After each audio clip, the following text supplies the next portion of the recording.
What is going on, my good people? Welcome back to the channel. This is Unnecessary Rambling, episode 22. I am Brandon Sylvia. Thanks for joining. I think I just said that, but thanks again for joining me here.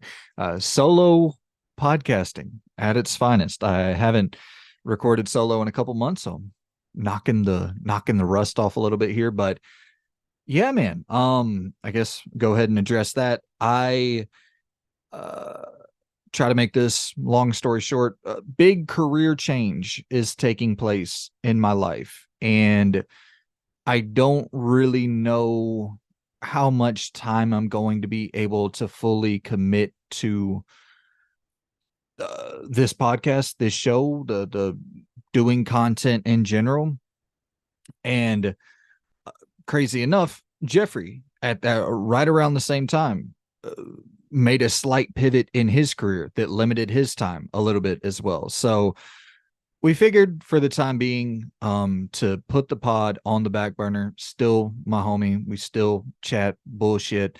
And yeah, no, absolutely no weird hard feelings thing on either end for us. So we'll still probably be doing content together in the future, maybe a tier list ranking video for horror games in October, whatever. We'll end up working together in the future. So nothing, no damn drama. I don't operate that way at all.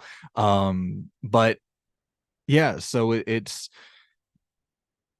just a new time period in my life where I gotta think a little bit smarter, a little bit more strategically.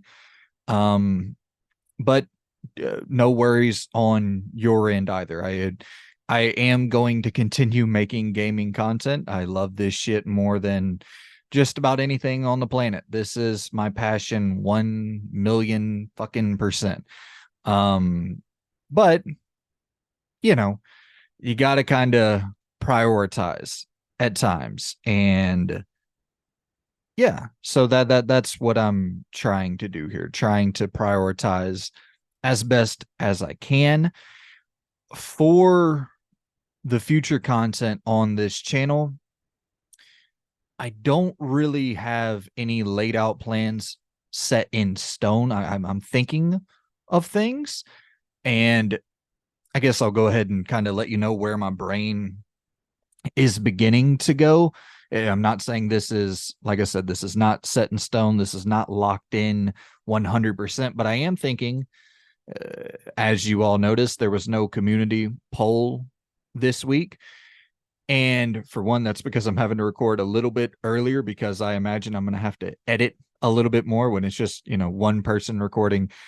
There's a whole lot more flubs and fuck ups on my end when I'm recording solo that I'll need to chop around and all that good stuff. But and just in general, grabbing a drink of water and not really no need for that dead air in a solo podcast. Whereas if you're recording with someone else, they talk, you grab a sip of water. It's just a more natural back and forth banter, and that kind of ties into what I was saying about the community poll. Is that I am thinking that I'll kind of thinking that I'll leave you guys to be in charge of what type of content you want to see on the channel. Now, I'm not saying 100%, like if there's a passion project that I want to make that I know won't get voted on in the community poll, I'll still likely go and make that. But I think I'm just going to kind of no real schedule, no real plan, just whenever the passion is there, throw up a community poll. Whenever I have enough time, throw up a community poll full of a bunch of different topics that you guys can vote on, and whatever ends up winning that poll, I'll make like a solo dedicated video on that topic. I'm thinking that might be where I go with the channel moving forward. But then it's like, still difficult because I want to talk about individual games, and that wouldn't slot in. So there, it's still very, very, like I said, man, this is all very fresh. So I'm trying to operate, bob and weave on the fly and figure out the right game plan. But I guess the overarching point is that I'm still going to be making content on here. I'm still going to be active, and I'm not saying once a week. I'm not saying every other week. I'm not saying every month. I have no idea. Just when, I have the time, when I have that passion, then that's when the content will go up. But I'm still going to make sure that you guys are involved in a major way. I love doing the community polls. I love, hitting on topics that you guys want covered. So yeah, I guess that's kind of enough to open everything up with, and to and that's the thing too, is I was going to say, and I guess we can begin closing off our final episode of Unnecessary Rambling, with, the full podcast. But I really don't, I don't know if that's the case either. Like I have no idea what the future of this channel holds. So maybe I should have thought over that and ironed some things out before coming on here and recording. But hey, we'll all kind of go on this journey together and see where we end up. And I just appreciate the shit out of y'all for riding with me, for rocking with me for probably years, for a lot of you who came over from Easygoing Gaming. And yeah, I just appreciate the shit out of all the support throughout the years. But I guess with that long ass ramble out of the way, we can get on to talking about some video games, because I have been playing quite a bit of video games. Because the last time we talked about what we were playing on the pod was, I think, over a month ago at this point. So a lot of this shit has just been piling up, things I've been waiting to discuss. And let's start it off with Mass Effect Andromeda.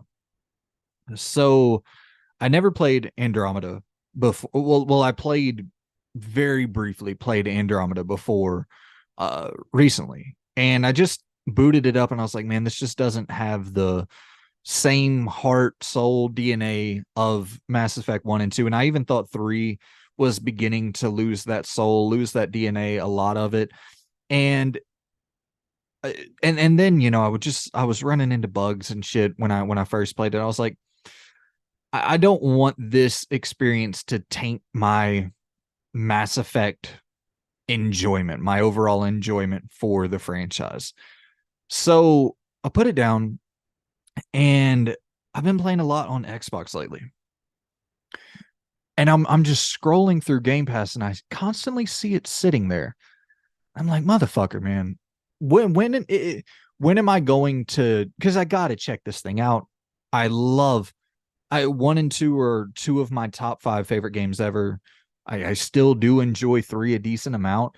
So it's like, I got to play this in earnest. I got to actually see if the game is as bad as I thought initially. So I booted up and I play through about 4 hours, and I'm like, huh, okay, this is pretty good. But then I get to the side quests, like the companion quests. Those are very damn solid. They're really, really good, man. And I think that they probably should have been like unskippable main story quests, because when I finished the game, a big thought that I had was like, if someone was to just mainline it, they probably would have been underwhelmed, because it's maybe like, I don't know, 6-7 hours of main story content, and not necessarily like you some of the best decisions you get to make are revolving around side characters and quests where you get to decide the fate of these characters who, are either friends or family members or possibly love interests of your different companions. And those are like big, high stakes moments that feel so crucial to the core of what makes Mass Effect Andromeda special. And not having that as like a required piece of content, just, I don't know. I think they missed the mark a little bit with making that optional, because the main story, I don't think like the main villain is incredibly compelling. I don't think that the plot feels as like epic, I guess, for a lack of a better term, in Andromeda is like 1 and 2. But there is some just really great there's really great side content in that game. And, you know, the thing with me is that this is probably the best playing Mass Effect of all time. This game plays incredibly freaking well. The shooting is so solid. It feels like a straight up third person shooter. And then you have a jetpack that is introduced here, where you're just jetpack boosting and picking off a couple enemies at a time, and floating back down, pulling off headshots. You got a sniper, you kind of dodge out of the way, pull the sniper, boom, headshot. You got a bunch of different abilities that you get later on in the game, like a drone that is built for you that you can send off into battle, and kind of strategically pick enemies off that way. You have a bunch of just different abilities that you get to use over the course of the game. And the gameplay is just legitimately fun. The new vehicle that you get to use while exploring the different planets drives so much better than the Mako in Mass Effect 1, which that's not a high bar to get over there, but it is, the vehicle is pretty damn solid. Although any, or at least most of the technical issues that I ran into was while I was driving that vehicle. I forget the name of the vehicle in Andromeda, but while I was roaming around these different planets on that vehicle, that was when I experienced the majority of the technical issues with the game. A lot of chugging, a lot of frame rate dipping, a lot of those issues that people were complaining about when the game initially launched. I didn't see. The character models looking absolutely awful. I think a lot of that has been cleaned up. The clipping and shit with the characters' faces clipping through, I just, a lot of that seemed to have been cleaned up. And but it is, the thing where it's running on Frostbite, I believe. And it's, I mean, developers have come out and said, who have worked at EA, that developing a game on Frostbite, especially a game of that magnitude, of that scale, is incredibly, incredibly difficult. So I'm thankful that EA has seemingly taken the boot off of the developers' necks and forcing them to make Frostbite. It seems like they're no longer doing that, which is great. But yeah, this is still in that era where EA was adamant about all their dev teams using that engine. And yeah, I mean, it hurts the game overall. There are some character models that look incredible, some character models that look terrible, and that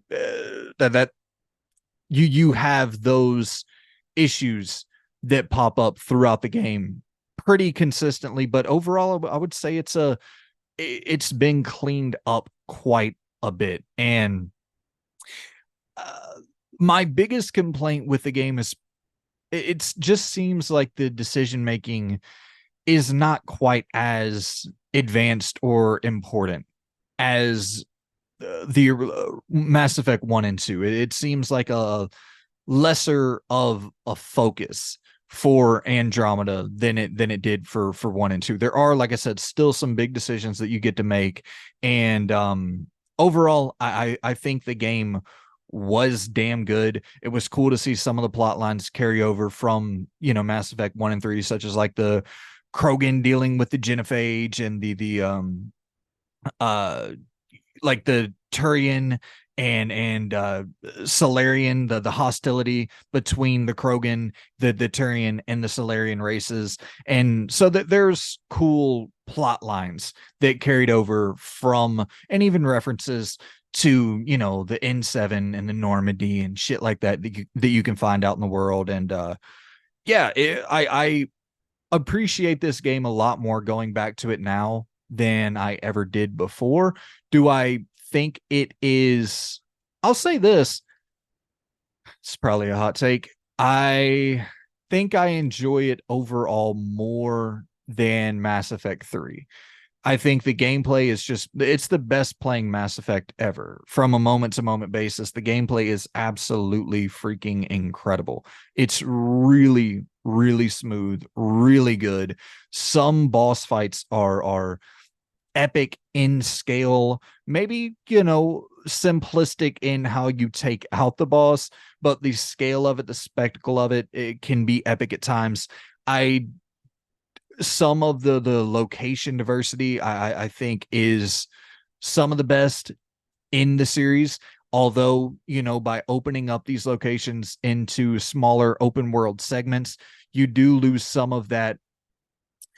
I don't know if linearity would be the right term, but in the other Mass Effect games, you're pretty consistently hopping from one destination to the next and exploring these smaller but more detailed environments. Whereas with Andromeda, you're exploring bigger, open planets that you're trying to essentially bring life to. And a lot of that obviously is going to leave open, barren planets for you to explore. But within that, you still do have some cool locations to travel between when you're going to all these different planets. So yeah, it's not top tier Mass Effect, but I think I would take this over Mass Effect 3. Granted, I haven't played Mass Effect 3 in its entirety, probably 7 years, something like that. So I need to revisit that one. That was the only one I didn't go back and play whenever the Legendary Edition came out. So I need to go back and give that a fair shake to see if my opinion has changed on it at all. But overall, Mass Effect Andromeda, I would say I recommend it.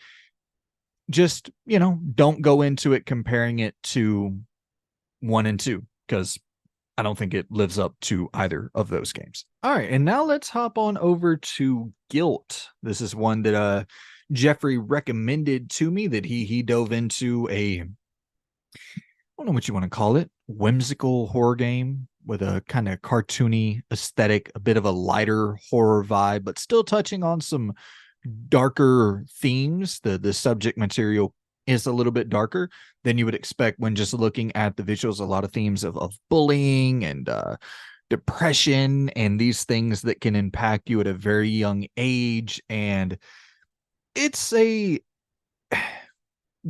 like it. I had a good time with it. Only about 4 or 5 hours long.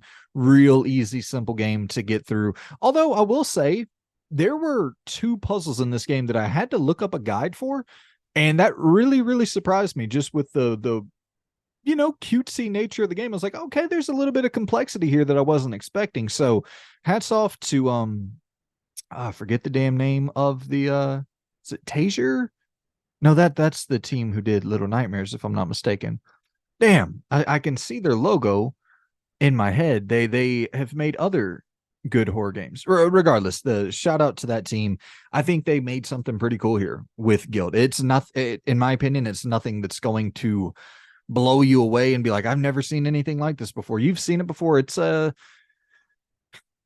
Resident Evil esque horror adventure game where you're going off and finding keys to get to previously inaccessible areas of the map, and the map kind of shows you what doors are locked, but they don't really provide you information beyond that for how to get to the key to get back to the door. Similar stuff that you've seen in survival horror games before, but it's just a really well executed version of something that has been established for a while. And there's nothing wrong with that. I don't mind playing games that are iterative of other great games. That kind of means we're continuing to get great games within a genre that I already really enjoy. So, yeah, I thought the game was solid. I don't have a ton to really sit here and say. I don't really relate to the subject matter all that much with the themes of bullying and a lot of that stuff going on, but I can appreciate it for sure. I think that it's a well told version of that tale that we've seen quite a bit in gaming, but it I've seen bullying depicted as like this very silly, very cartoonish version of it, and it wants people to still have that same level of sympathy or empathy that you would get from something really serious and hard hitting. And it's just hard to pull that emotion out of me when it's depicted so, like, for example, and this could just be a cultural difference, but with Lost Judgment, there's a lot of themes of bullying in that. And I think that story overall goes to some interesting places, but I definitely don't think the bullying themes were executed as well as something like Gylt. So I think it just punches above its weight class pretty consistently with Gylt here.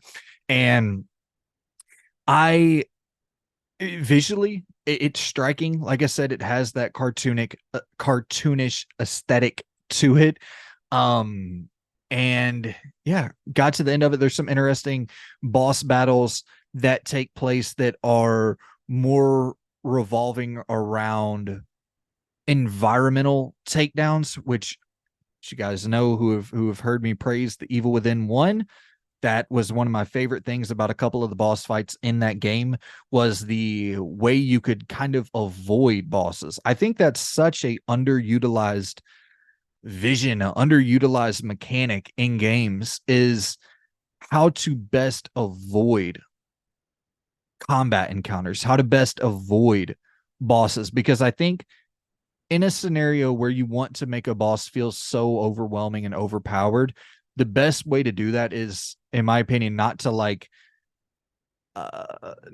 kill them, or not to incapacitate them, is usually best to avoid them. So having boss encounters that make you use your brain to figure out a way to avoid the boss, I think that's so cool. And there are a couple instances of that in Guild. It's not like a boss battle driven or a boss battle centric game by any stretch of the imagination, but it is they do have a couple cool boss encounters in the game. And mechanically, it's like I said, it's very, very simple, very simplistic. It's, you get a couple different gadgets throughout the game. You get your flashlight, you get a and is it like a damn fire hydrant later in the game to put out fires. You get uh, a couple different items that you can use in combat. A lot of it is stealth encounters, avoiding the enemy, or you can go up behind them and take them out. Certain enemies you can go up behind and take them out. You can, later on in the game, you can like freeze enemies and shit like that. So it's a lot about avoiding encounters throughout the game in general, which, once again, I do appreciate. It does add to that sense of dread, that sense of, feeling underpowered against a bunch of powerful enemies. But with that being said, it's still a very simple game, an easy game to get through, and a real solid time. Only a couple hours long, only $20. I if you like what you're seeing on the screen, then I'd say it's a pretty easy recommendation, especially for $20. And yeah, very, very polished, very polished. I had no technical issues with this game whatsoever. Ran smooth as hell, and yeah, I did not mind it. It's, to me, it's like a good solid 7 out of 10 style game. It's not one that will be imprinted in my mind at the end of the year when I'm thinking of what's my game of the year, but it's one that I will, when I look back on the year in totality, it'll be one that I left feeling positive on, much more positive on than negative. I don't have a ton of negatives with the game overall, other than just the simplicity of it. And yeah, and that's not really even a negative. I think the game punches above its weight class pretty much throughout the entire experience. So yeah, Guilt, I dug it. All right, next up, how about we talk about some Spider-Man Shattered Dimensions? So I played this back in the day on the PS3 and enjoyed it, but I don't think I ever finished it. So speaking of videos I want to make in the future, I want to do a Spider-Man ranking video, because I've played, I think, every Spider-Man game. I'm pretty sure every Spider-Man game since Spider-Man 1 on the PlayStation 1 Spider-Man game. I believe I played every game from that period. So whatever that would have been, like 1999 or 2000. I think I've played every Spider-Man game since then that's been like a major console release. So I would really like to do something with that damn knowledge at some point. But to do that, I need to go back and make sure that I've finished all the games. So there's a couple still that I would like to make sure I have a full kind of understanding of, which unfortunately one of those is Spider-Man 3 as well. Golly, I did not like that game. I never liked that game, but I never finished it. It was that's one in particular that I have a bunch of funny memories with, where my buddy played the shit out of it and he did finish it. And I remember him just banging his head against the wall trying to finish it. And I remember putting it down, and he powered through it. Once again, I think he's probably a huge reason that I'm a big fan of the Spider-Man video games and probably Spider-Man as a character in general. But yeah, Spider-Man Shattered Dimensions. This is maybe the most interesting Spider-Man game of all time, just with the amount of perspective swapping that you're seeing throughout the game. You know, you're going into this kind of alternate universe storyline playing as Spider-Man 2099, Spider-Man Noir, the OG Spider-Man, the symbiote suit, the you know, the black suit Spider-Man. So you're getting a lot of different perspectives with each character. And the cool thing that was done here is each perspective even has its own visual language. So for instance, the Spider-Man Noir character is like all black and white. All of the missions take place in black and white. And that's so badass. And those are all very stealth oriented missions, stealth focused missions where you're staying in the shadows. A lot of you know, Batman Arkham Asylum vibes with that. And then you go to Spider-Man 29, a very futuristic, you know, cyberpunky look and feel to the worlds. And then you go to the OG Spider-Man and it's kind of cartoony. And then the symbiote suit, it's kind of cartoony. So there's a lot of perspective swapping going on there. But like even intrinsically, the game swaps between first person and third person at times, which is so cool. Where the majority of the game takes place in third person. Obviously, you're Spider-Man, you want to see Spider-Man, but there's a lot of encounters with bosses in particular where you go into first person and you have to like bob and weave as if you're playing a boxing game. And you're just, it's so simple. You're just you know, moving the analog sticks up to throw a jab, like left or right to throw an uppercut or a hook, and then moving the analog sticks back to dodge. But it is, I mean, literally perspective swapping on the fly, which was cool as shit to see it pulled off, and to be pulled off, I would say decently well. It's a lot of repetition with it, but it was pulled off decently well here. And yeah, it's just a level based kind of non-stop boss rush game in a lot of ways, which I think is cool as well, because you do have hordes and hordes of enemies to deal with, no doubt about it. But usually the levels are set up and introduced where you encounter the boss at the very beginning of the level, and then you're continuously encountering the boss over and over throughout that level, probably like usually 3 times per level or so. Rather it be a chase sequence where, you know, Spider-Man 2099 is chasing one of the bosses, or you know, whatever the case may be, and then you get to like the final boss battle as well. So you have like a beginning, opening understanding of how the boss moves and operates and his skill set and power set, and it's pretty simple. And then you go into like maybe a chase scene, and then you go into the final battle where he's like super powered. And yeah, it's cool. It's set up cool because it feels important throughout each level. Like the levels don't feel mindlessly spamming X and triangle and like just getting through hordes of enemies. You know that the boss is kind of right around the corner at all times. And like I said, it is more of a character action style game in its just the core moment to moment. But with that being said, it is I believe, for one, I believe it does that well. I think it's actually a really fun character action game, and I don't mean to dismiss that genre because I love that genre, but I do think it's more than just spamming buttons over and over. So had a damn good time with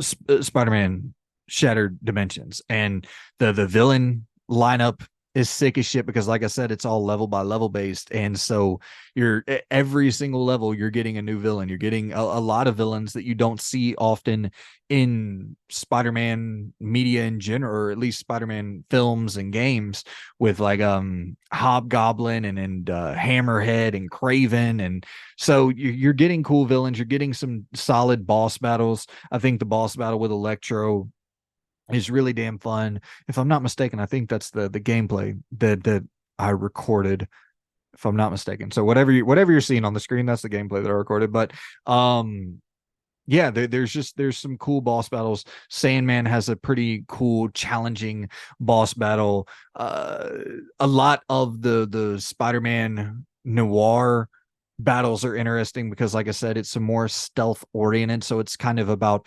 avoiding the enemy and then striking them from behind when they're not expecting you to strike, and kind of just the being a little bit more strategic in those moments. And yeah, they're just pretty damn fun game across the board. With I prisoner of the moment. I have been guilty of being a prisoner of the moment 1,000 times on this channel, and I don't know. I just enjoy things in the moment, and then I speak way too passionately, and then I look back a year later and I'm like, do I really feel that way, or was I just passionate in the moment? This is probably going to be one of those statements. I think there's a Deadpool mission in this game that I think might be my favorite superhero level ever in games. And it is like, I'm not a collectible guy. I don't go around and get all the damn collectibles in any level. Like, that shit just bores me. But I was just bouncing around this cool ass level. You're on this like tanker essentially. It looks a lot like the MGS2 tanker in a lot of ways, but there's these huge ass cranes that you're zipping to.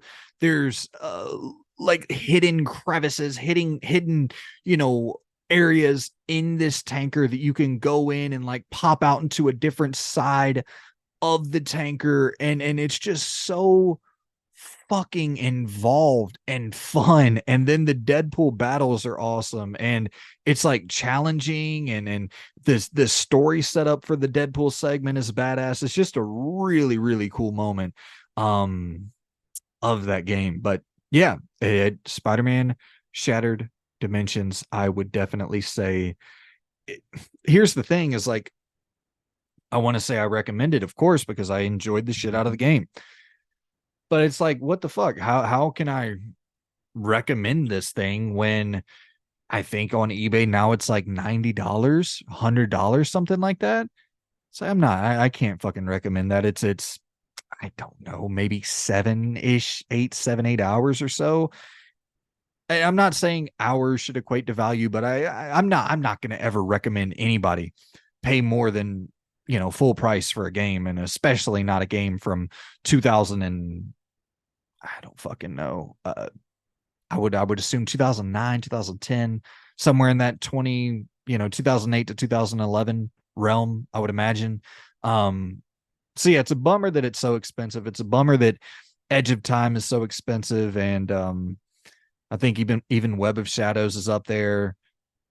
I don't think Ultimate Spider-Man is too expensive yet for the original Xbox, and that game is tremendous. So go and buy that one. I mean, I'm not going to recommend you buy Shattered Dimensions. It's just crazy. Hopefully, here's hoping. I'm not holding my breath on this, but I think Jeffrey even said this, was that it would be really cool to see like those classic Activision games Edge of Time, which all of them are Activision games, even the Raimi tying games, which I'm definitely not holding my breath for those to get remastered into any, you know, collection package or anything like that. But shit, man, Edge of Time, um, Web of Shadows, Shattered Dimensions, Friend or Foe, probably some other ones that I'm Ultimate Spider-Man, that's Activision as well, if I'm not mistaken. So there's a lot of those Activision games that if they just did like a, 4 or 5 game collection, sure, I'll pay $60-$70 for that. Absolutely. And to kill that damn resale market, I would love to see that. Love to see that. Get the game out there. That way more people can get it and they don't have to fucking cough up $100 to play a game from, you know, 15 years ago. Asinine. All right. So I'm gonna get a drink of water real quick. We just talked about cutting the dead air, but fuck it. It just seems so um presumptuous, arrogant to assume that someone's just gonna sit there for that whatever 5 seconds that you're wasting of the podcast while you're drinking water. But hey, I guess is the those is the rules. Those I don't know phrases. Telltale, the Telltale is back. I don't know if that's true. Telltale put out a game. That is true. That's a fact. But that's actually not even a fact either. They put out an episode, an unbelievably underwhelming episode. Underwhelming might be strong. It was just short as fuck. The episode 1 of The Expanse. Fucking A, man.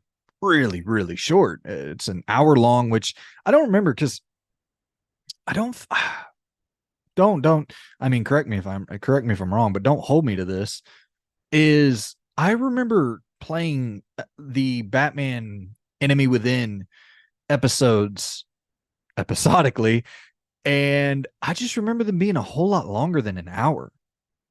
And so, yeah, the Expanse. I have zero knowledge of this franchise, of the television show. I think movie, TV, whatever the hell it is, book. I don't know, but I picked it up because The Wolf Among Us is probably the most important game ever to me. Because if it wasn't for The Wolf Among Us, I wouldn't be sitting here right now. I wouldn't have this mountain of games behind me that I began going through and collecting and playing and checking out, because The Wolf Among Us sparked a passion for me in this industry that is still carrying on to this day. Seeing how far storytelling had evolved with gaming, it was just like, it was kind of inspiring in a lot of ways. It was I've talked about this plenty of times, so I'm not going to waste your time with it. But I loved gaming my whole life and fell out of it a little bit as I got older. And then diving into The Wolf Among Us was like, holy shit, games are seemingly kind of growing up with me, which is fucking awesome. Then, going to play The Last of Us and stuff like that. So long story short, I bought The Expanse to support Telltale. I have really no interest in this game. I bought it because I hope that my dollars contributed to the development of The Wolf Among Us 2. That's my hope there. Am I being a bit of a optimist there? Probably so. But anyways, I played this game, played it for the hour runtime that it has, and they got to do a whole lot more than this. I already bought the fucking thing, so my 40 whatever dollars are gone. But oh man, if episode 2 doesn't hit harder than this, I'm going to be concerned. I think that the ending of episode 1 with The Expanse was incredible and really was the only captivating moment of that entire game.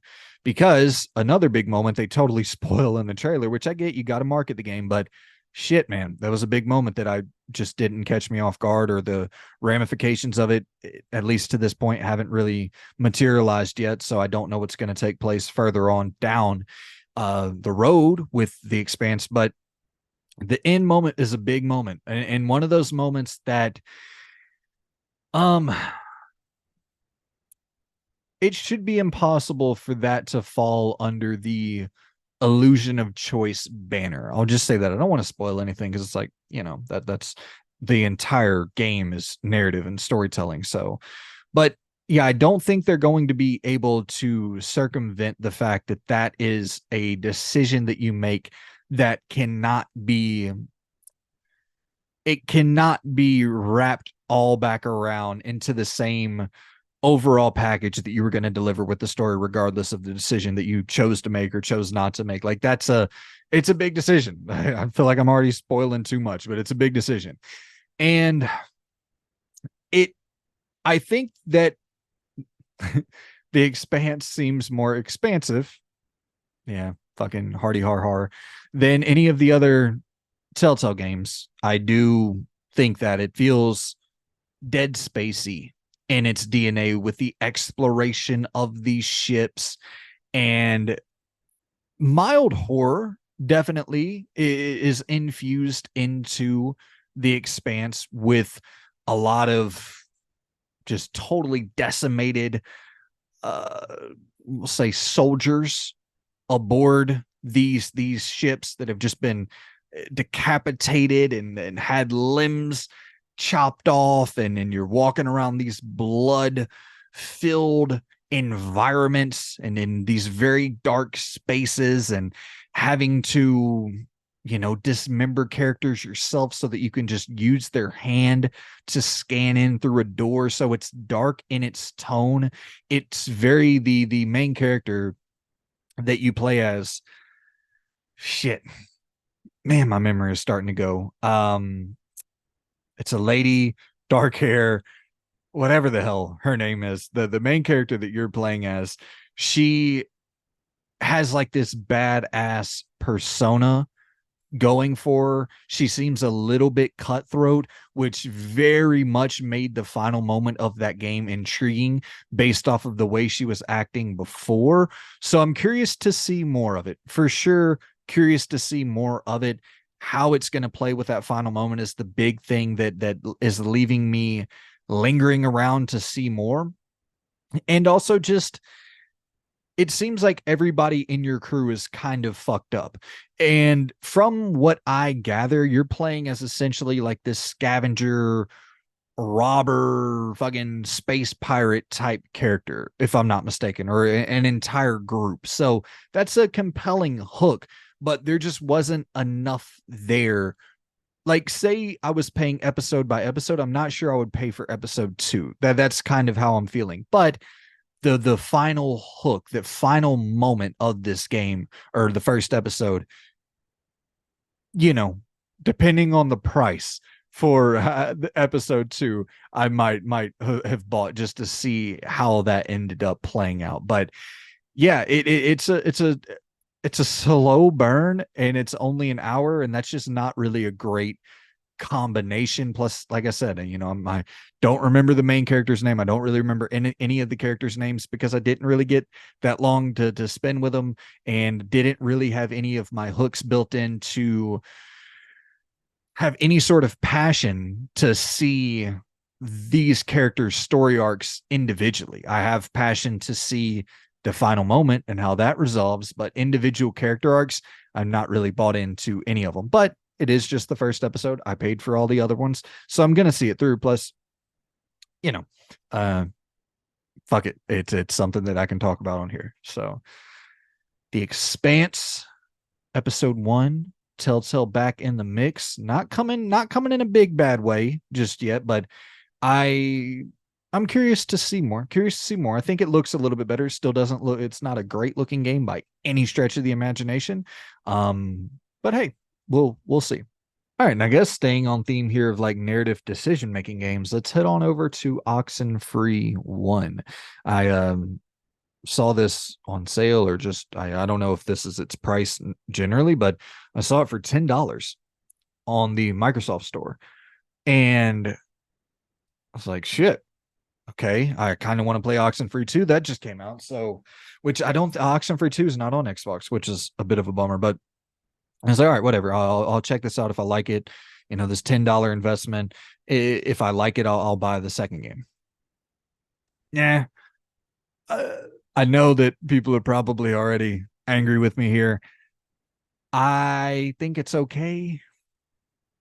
You know, I think it's okay. I think it's some of the most natural dialogue I've ever seen in a game. Some of the best voice acting I've ever heard in a game. Pretty solid writing across the board. And this, a lot of times, like games just feel too smart for me. I'm a big old fucking caveman.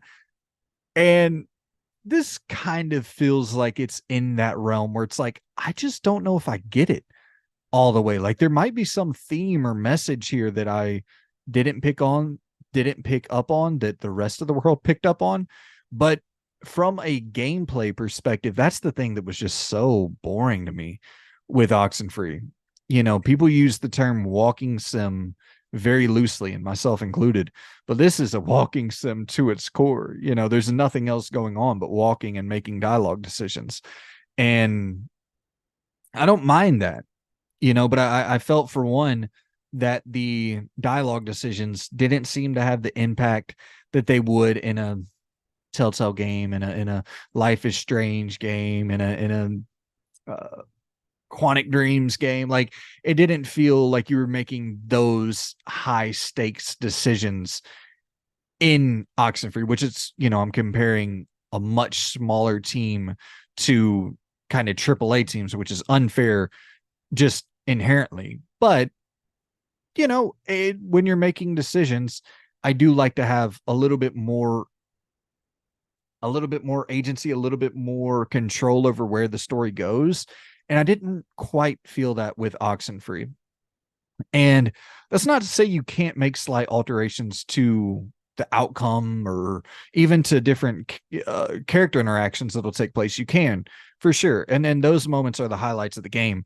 But a lot more often than not, it felt like I was just walking around with a character, experiencing some supernatural occurrence, and then going, "Holy fuck, that's crazy, man!" And then talking about, you know, just back and forth banter about what's going on in the world, opposed to anything meaningful that would like affect the long term payoff of the game, or really even a temporary payoff or something that would feel like significant to that moment. Like it felt like a lot of loose, a lot of mindless kind of conversation, which, and I shouldn't say mindless, it just a lot of in general conversation that was so well written and so well performed, but not compelling in the fact that you're making these decisions and it doesn't really seem to be going anywhere. And yeah, I don't know. It's, I guess, base setup. I didn't even give a base setup for the game. You're essentially playing as these seniors, like these, you know, 17, 18-year-old seniors in high school who are going to this little beach, and they're going on like a little vacation to this island beach area, and they end up going exploring into this cave. And that's when you start seeing the supernatural occurrences take shape, and you're using this radio. You're turning the dials on the radio. It's like one of the main gameplay mechanics that can somehow tap into the supernatural realm. And that's where pretty much the quote unquote puzzle solving comes into play. Very, very simple. Um, yeah, that's just kind of how I feel about the entirety of the game. It's just a s- simple walking simulator with really damn good writing, great voice acting, and incredibly natural conversation. So it stands out for that for sure, but nothing else about it really stood out to me. All right, let's see. We still got a couple games to go here. Let's talk about Devil May Cry 5. finally played through Devil May Cry 5, and I robbed myself of a good experience with it. I still really enjoyed the fuck out of it, but I robbed myself of a great experience, I should say. So I haven't played a Devil May Cry game in well over a decade. I didn't play any of the seventh generation PS3 360 ones. I didn't play, any of those games. And so you start up Devil May Cry 5 and it offers you two options: play on the human mode or the demon hunter mode. And it was like, for veterans of DMC, play the demon hunter mode. And I was like, fuck, man. I even remember as a kid when I played those games having some trouble getting through them. And so it's like, all right, let me go on human mode. I'm assuming that that's like a normal difficulty and that demon hunter is like super difficult. I'm assuming it just doesn't have an easy mode. That's kind of where my brain went. Human mode is, I don't think I died once. It was just an absolute breeze. And I don't care about not dying. That's really not the problem. If I would have went through the game and not died, but had a decent enough challenge, then that would have been a better overall experience where I felt like using more strategic maneuvering in the boss encounters and really feeling like I was getting the most out of my abilities and utilizing a bunch of different abilities for the different bosses. Like that's really what I like about character action games is, once again, not necessarily the challenge, but just playing around with the tool set that you have, because there's at least enough degree of difficulty that forces you to strategize and vary your approach to combat. And yeah, so just playing it on the human mode, it's essentially like an easy mode. And I could have easily fucking just looked that up. But once again, it's a thing where I, picked the difficulty. And after like the first couple levels, I'm looking to change the difficulty. And I'm going to the settings. I can't find any way to swap it. So I'm just kind of stuck after playing 2 hours or so, and then wanting to up the difficulty from that point, but not being able to. So it's like, all right, I'll go through this and then I'll play it again on the demon hunter mode at a later date, which that seems to be the normal mode, I guess. But overall, I'll say this definitely got me, this perked up my ears to the Devil May Cry franchise in general. This was a really, really fun experience despite the lack of challenge with it. This was a really fun experience. And the story for Devil May Cry 5 is a lot more impressive than I ever expected. The cinematics in this game are top tier. For sure, my biggest surprise of the game was just how well told the story was, and like how invested you can get into these crazy ass subplots going on, and the not necessarily subplots, they're main plots, but these crazy ass uh, characters and these minor details of their lives, and you're like invested in these.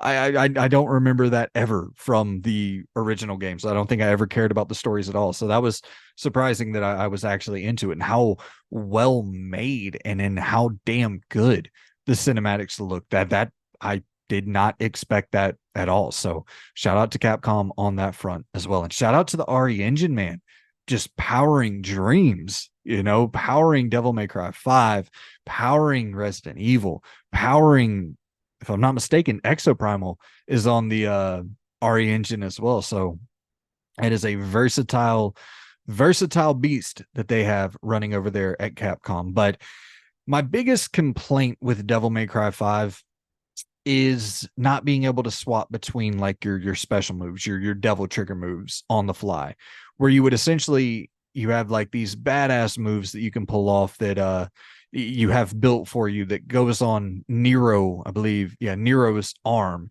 because he lost an arm and he replaces it with this robotic mechanism that grants him special abilities. And you can do all these crazy, like super, high octane, super quick punches with an arm. You have like a rocket launcher that can shoot out of the arm. You have these electric charges. When you punch an enemy, it just sends shock waves down their body. And there's a bunch of cool moves you can pull off, but you can't swap them on the fly. To swap to a new devil trigger, you have to pretty much exhaust the previous one. And you can do that by like blowing it up by pressing, is it LB, if I'm not mistaken. Um, and yeah, it just like blows it up, and then you swap to the next double trigger. And if you don't want to use the next one, you blow it up again. And then it's just kind of frustrating to not be able to swap on the fly. That seems like such a simple mechanic that I think everybody would have appreciated. Don't really know what benefit not being able to do that has on the overall game, but yeah, the art direction is absolutely fantastic. The level design is really solid. Yeah, once again, very simple. Not even just not saying the combat, but like the level design. A lot of it is pretty straightforward, pretty simple, like level by level, linear corridor by linear corridor, which I do not mind at all. It's a nice, breezy 7 hour ish game with a bunch of replay value if you're into double S ranks and getting all the S ranks on every mission and going through and playing it that way. A ton of replayability is on offer for this game in that fact. And you unlock a new difficulty when you finish the game, and a lot of people go through and play it on every difficulty, and that's really how you get like the most challenge out of the character action genre. But the one thing I will say, and this is something that's, I don't think I ever gave Bayonetta enough credit for that witch time mechanic. That dodge move that you can pull off in Bayonetta is such a game changer for character action games, where it, like, when you perfectly dodge in Devil May Cry, or in any of the character, Dante's Inferno, or whatever the case may be, you that satisfaction that you get from perfectly dodging in Bayonetta and unlocking Witch Time, where everything slows down except you, like, that is such a satisfying little mechanic that I'm not saying every character action game should implement it, but when it's not there, you definitely miss it. So that I did for sure notice that. But there's one boss fight in particular with this like spider like character, and the scale of that is so impressive, where you're having to essentially use your grapple gun to like zip to and that's such a cool mechanic as well, grappling enemies to you, grappling yourself to enemies, just really speeding up that combat to keep it at a breakneck pace the entire time. Love that shit. But in specific, this big ass spider fight, you're like grappling to these different nodes on his leg, and you're pulling yourself up to his leg and like battering his legs down, and then sometimes he'll drop and you can go and you hit this orb glowy fucking whatever thing on his back, and that's like his big weak point that you have to take out to take down this big spider creature. But there's times where you can grapple to the spider's legs and you jump up in the air, and then if you're close enough to the orb, glowy nope, that I don't know what the fuck the term is, and you could pull yourself to his weak point and then just start smashing him. And it's almost like, I've used this comparison before, but that Shadow of the Colossus-esque feeling, where you're it feels like I shouldn't be allowed, just on a mechanics level, this shouldn't be possible for me to be on top of this huge moving creature right now. And it's always a satisfying feeling in that regard, where you feel like the game is allowing you to do something that you typically might not be able to do. So Devil May Cry 5, badass game. I robbed myself of it being an even better game though, which is a bummer, but still had a great time with it. All right. So now we move on into Tomb Raider Legend. Once again, just perusing the Microsoft Store, Xbox Store, whatever you call it, and that's the same thing with Devil May Cry 5. I just saw it on sale and was like, okay, I'll grab it. And I have a physical copy of it for the PlayStation 5. Probably could have just not spent the whatever $5 that I spent on Devil May Cry 5, popped it into my PS5, had a great time. But whenever I go back and replay it, I'll play it on the PlayStation 5. But anyways, the Tomb Raider Legend. I saw it on sale for $3 or whatever the case. And I've been wanting to kind of play a classic Tomb Raider game, but I don't really want to play a PlayStation 1 classic Tomb Raider game. So I was like, all right, let's give it a shot. I never played Underworld. I never played Anniversary. I never played. Is there one more? I think there might be one more that I'm forgetting from that generation. But I've played the rebooted trilogy. I played a lot of the PlayStation 1 games, but I was a kid, so I would like to go back and replay those at some point as well. But playing through Tomb Raider Legend, man, I had a fucking great time with this game. It's was simple enough, whatever, 5 hour, 6 hour game, but damn man, it's fun. It's really, really fun. It's archaic in a lot of its design sensibilities, the lock-on shooting, and feels old school Grand Theft Auto-y in that respect. And at times it really hurts the game.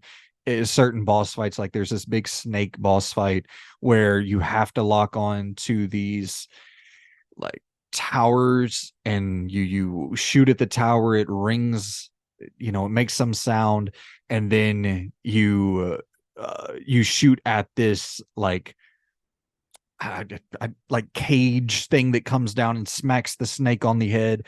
And that can be frustrating because you're swapping around those like lock on mechanics, and they're kind of auto locking back and forth to different shit, and it's a little bit annoying in that respect. But overall, I had a really good time with Tomb Raider Legend. And my favorite part of the entire game was that it made me feel a lot of nostalgia for Everything or Nothing on the PlayStation 2 original Xbox, the James Bond game, because of this motorcycle section. Oh, there's a couple motorcycle sections in Tomb Raider Legend, but it's just, I don't know what it is about those like somewhat on rails vehicular combat scenarios that were thrown into games from that era. But man, they can be such a blast and like just such a breath of fresh air when it pops up in a game that you have been playing for a couple hours, and you're going level by level, and you're solving puzzles, and you're in these pretty simple generic shootouts, but there's a lot of like environmental takedowns and a lot of fun stuff regarding that as well. But and then you get a section where you're on a motorcycle or in a vehicle of some sorts, and it's like, holy shit, it just feels so cool to have that thrown into a game that really has nothing to do with that. But it's something that would usually be a cutscene in most games, but it feels very like specifically sixth generational with its implementation. And I don't know, I felt a lot of nostalgia for those motorcycle sections in Tomb Raider Legend. And there's just one scene or one mission entirely where you are infiltrating like this party, kind of almost looks casino-y. It's not a casino, but it feels very James Bondy in its just entire setup.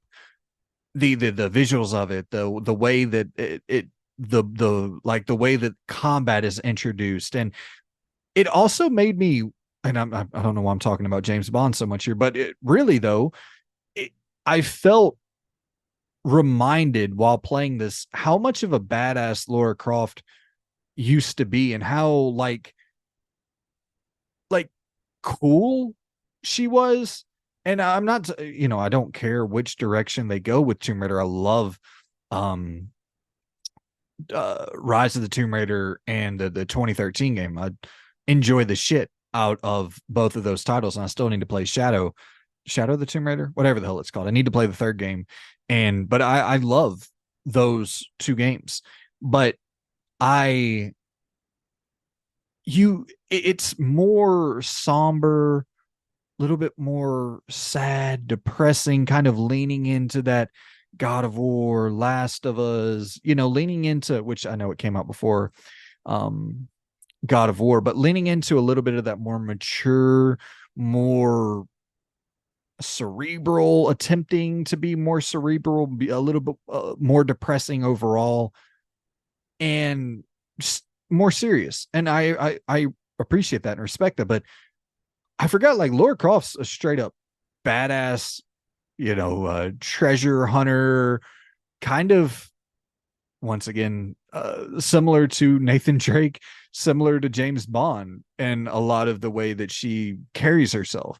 So yeah, it was just cool seeing that bravado pop back up in Laura Croft, because it was something that I'd forgot about until I played this game, because I haven't played any of those classic Tomb Raider games in a long ass time. But it's just, Tomb Raider Legend is such a good, straightforward action adventure game. A third person action adventure shooter. It's just such a great version of that. You're not dealing with skill trees, you're not dealing with side quests, you're not dealing with loot, you're not dealing with gear. It's just a 6-ish hour straightforward third person shooter action adventure with some good puzzles, and you're gonna leave it being totally satisfied with the experience, especially for whatever $4, $3 I played with it. But you I really like the fact that in these older, we talking in circles here, because I just said this earlier with Spider-Man Shattered Dimensions, but in these older games, that level by level approach really offers you up just a tremendous amount of variety with what you're seeing and what you're doing in between each section of the game. And I can really appreciate that, opposed to the more open, which I love open worlds as well. I kind of, I'm sort of in that camp of, if you do something good, I'll appreciate it regardless of what it is. But the design approach to making tighter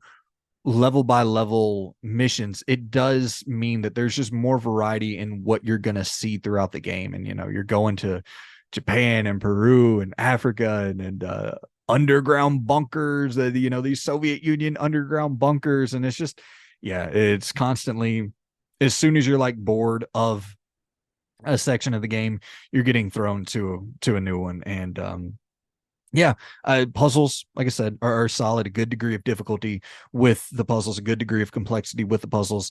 But you're getting tons of checkpoints throughout the game, and even as you're solving the puzzle, when you get to a point that is, a good progression point of that puzzle, they'll throw you a checkpoint, because they know you might fall to your death, you might, try to time this jump, not hit it, and have to go all the way back around. And if you don't want to do that, you don't have to. So yeah, it, in that sense, it also kind of reminded me that and this is definitely much easier than the PlayStation 1 Tomb Raider games. That's like some of the most challenging shit ever. But the this reminded me that the classic Tomb Raider approach is much more Limbo inside-ish than it is Uncharted-ish.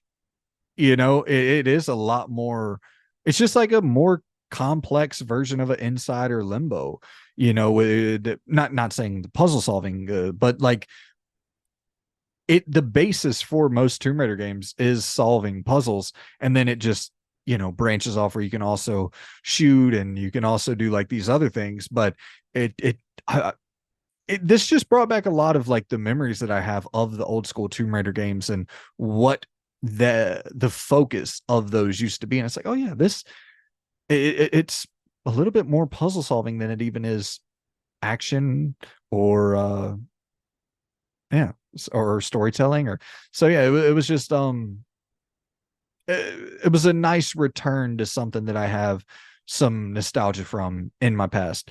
I once again, talking about the Metal Gear Solid collection and these collections that it just seems are so few and far between, where I'm excited as hell we're getting the Metal Gear Solid collection, undoubtedly. Like, I'm pumped to go back through that. But where's the Resident Evil, PS1 collection? Where's the Tomb Raider PS1 collection? Where we got to start getting these collections out. I love a good remake as much as the next person. I love a good reboot. I love a good remaster, but like just a straight up collection of games from your childhood that you're nostalgic for, that you want to go back to.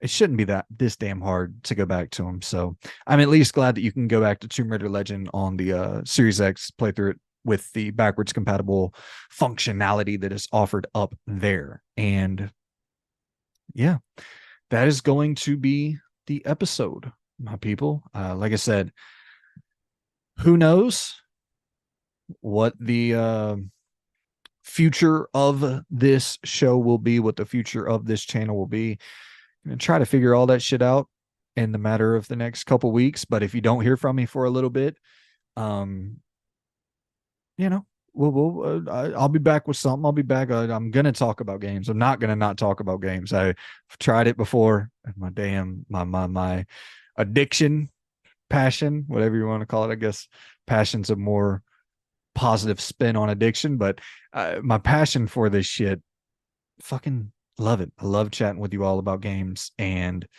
so yeah, I'll be around in some sense, some fashion, rather it be weekly, bi-weekly, monthly, on every third Tuesday, fucking whenever the hell I'll be around on at some level here talking about video games. So appreciate y'all for sticking around. Appreciate y'all for tuning in, and I hope we got some exciting shit coming. I think we can mix things up. I think I like, like I say with all my video game takes, I like variety. I like seeing Peru and Japan and going to Africa and going to, the Soviet Union bunker in Tomb Raider. It's a variety is fun to me. So going from a podcast to maybe a shorter form videos, not I can't do fucking short form, but maybe more like 25-30 minute videos. That's short form for me. We'll see. We'll work it out. We'll see what happens, but I'm definitely going to be attempting, I think I'm going to be attempting to do some standalone content that is just like, hey, here's a poll of 5, 4, how many ever topics they let me put into a YouTube poll, and you guys pick the shit you want to see discussed on the channel. I think that's what I'll be doing going forward. But I got to figure out a way to talk about games too. So, and I don't want to do solo reviews because I don't know, this shit's kind of intimidating to me, because I think a lot of people, when they see solo reviews, they expect like detailed, hyper specific writing, and they want things scripted and like kind of read to them. And I would rather jump off a cliff than do that. I don't want to fucking write, that doesn't sound fun at all. I like just sitting here rambling, and maybe one out of every 8 sentences is coherent. So I don't know. I have more fun doing this shit, but we'll find an avenue to figure everything out. But at this point, I have no idea. But we'll see. We'll get there. Appreciate y'all for tuning in. Appreciate y'all for sticking around. Really, from the bottom of my heart, I do appreciate you guys for all your support, all your kindness, and yeah, let's see where we can take this thing and just have a good time doing it. So appreciate you guys. See you guys soon. Goodbye.